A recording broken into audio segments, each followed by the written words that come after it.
You already answered the question, and then you kept talking. Not because you had more to say, but because the silence felt dangerous. And afterward, you replayed the whole thing, wondering if you said too much, sounded too eager, came across as anxious. This video is about that specific feeling and the mechanism behind it, because over-explaining isn't just a communication habit, it's an anxiety loop. And once you see how it works, you'll recognize exactly when it starts and have a real way to interrupt it. Let's start with a situation you probably know. You're in class. A teacher asks a question, you answer. It's a fine answer, but then the teacher pauses, 2 seconds, and you immediately add more. I mean, I might be wrong, but I think that's because nobody asked for more. Nobody looked confused. But the silence felt like a gap that needed filling, urgently. That pull to keep talking isn't a personality flaw. That's the loop starting. Here's one useful way to think about what drives it.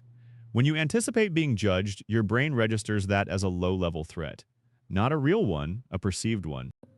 The fear that someone might think you're wrong, rude, or not good enough. And the brain responds the way it responds to most perceived threats.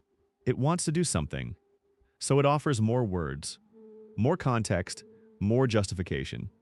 Just explain enough and the threat goes away. That's the logic. And in the short term, it works. Research suggests the brain experiences a brief drop in tension after over-explaining. You feel a little better, but that relief is temporary. The tension comes back, and now the brain has learned adding more words equals feeling safer.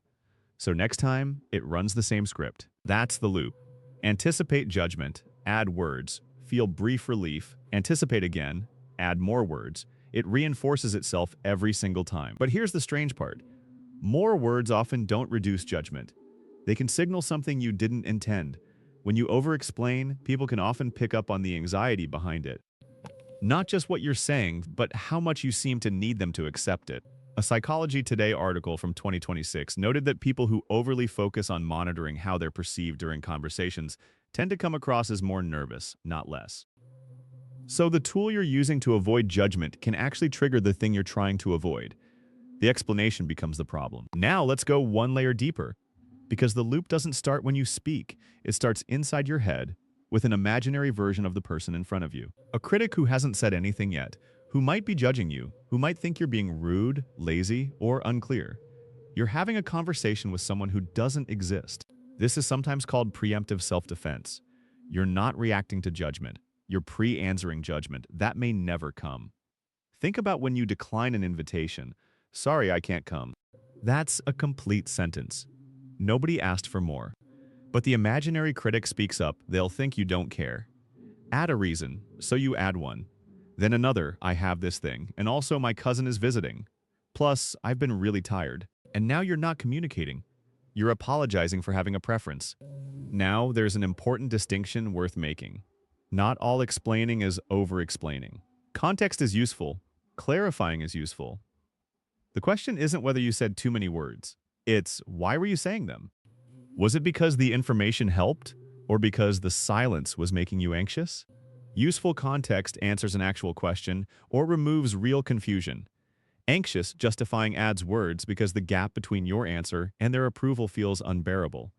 One is communication. The other is negotiating with uncertainty.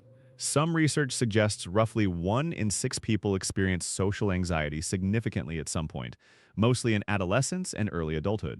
So if you recognize this in yourself, it doesn't mean something is wrong with you. It means your brain learned a strategy at some point and kept using it. Some people describe this pattern as a kind of fawn response, where instead of fighting or fleeing a perceived social threat, you try to manage it by being agreeable and over-explaining. It's worth noting that's a widely discussed concept, not a clinical diagnosis. Think of it as a useful label for a real pattern. So, what do you actually do about it? There are 3 things worth understanding. First, the loop needs a trigger, and the trigger is almost always the same, a moment of perceived social ambiguity, a pause, a neutral expression, an unanswered message. Your brain reads ambiguity as a possible threat and jumps straight to worst case before checking for a simpler explanation. Second, the compulsion to over-explain tends to feel like urgency.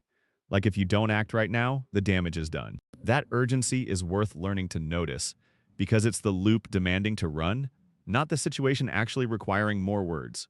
Third, The antidote is not forcing yourself to be silent. Silence as discipline rarely works long-term. The more useful shift is changing what your brain is focused on. When you're over-explaining, your focus is almost entirely on yourself. How am I coming across? Do they think I'm weird? Did I say too much? That self-monitoring loop, watching yourself from the outside during a conversation, can increase anxiety and make you perform worse, not better. So the practical shift is this. Redirect your attention outward. Get genuinely curious about the other person. Not as a technique, as an actual choice. What do they actually think about this? What's their experience with it? You're moving from self-defense mode to genuine exchange. That shift alone tends to change the conversational energy and gives the loop less fuel to run on. Now here's the one small thing I'd suggest testing in your next conversation. When you finish saying something and feel the pull to add more, notice it. Don't try to force silence. Just ask, is there an actual gap in communication here, or is it just uncertainty I'm trying to fix? If there's no actual gap, if the other person understood, let the silence land. You don't have to fill it. And here's the thing. The other person usually doesn't experience that silence the way you do. They might just be thinking or waiting. The threat was in your head, not in the room. One useful reframe. Your job in a conversation is to communicate, not to manage the other person's internal reaction. You can say something clearly. What they do with it is theirs. That doesn't mean you'll always get it right. Sometimes context is genuinely needed.